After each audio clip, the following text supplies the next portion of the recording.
Hey, welcome back to another episode. Today we're diving into a topic that many of us may have encountered at some point, um, marital problems, specifically how to resolve them when it feels like things are falling apart and one side doesn't seem to be um, putting in the effort. That's right. It's something we all struggle with. It can be really tough when you feel like you're the only one trying.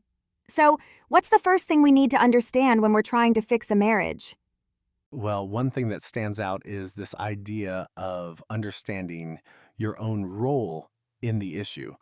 You might feel like your spouse is the problem, but sometimes we need to take a deeper look at what we're doing or not doing that might be contributing to the problem. Absolutely. And sometimes we think we know what we've done wrong, but have we really confirmed it? A lot of the time, our view might be more about how we feel rather than what actually happened. That's a big point. Imagine getting medical treatment for a wrong diagnosis. You can try different treatments, but if the diagnosis is wrong, it's unlikely to help, right? Right, it's all about getting to the root cause. If you don't have the right answer, no matter what you try, it's not going to resolve things. So, how do we know if we've got the wrong answer? Well, when things don't work out, it's important to ask yourself, did I get the wrong answer?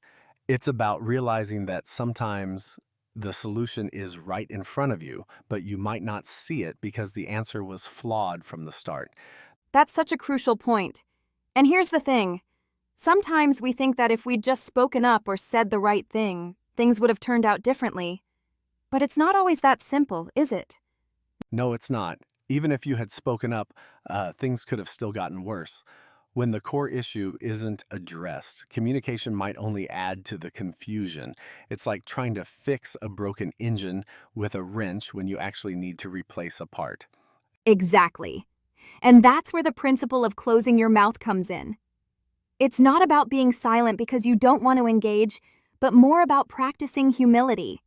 Sometimes, just keeping quiet and reflecting on your own faults can be a powerful step. Right? And this isn't about just being passive. There's a deeper meaning to silence. It's about owning your mistakes and not reacting impulsively. I've had personal experience with this. There was a time when I was so focused on defending my actions that I couldn't see the bigger picture. I had to learn to be quiet, reflect, and let the wisdom come through. That's a powerful lesson. When you've been wrong in the past, silence can be a way to humble yourself. It's about repentance and understanding the impact of your actions, even if it means enduring criticism without responding. And when you do this with humility, your behavior starts to change. You stop reacting with anger or frustration and start acting out of a genuine desire to mend the relationship. It's not about ignoring the other person, it's about showing them that you understand and are sorry for your part in the situation. That's a huge shift.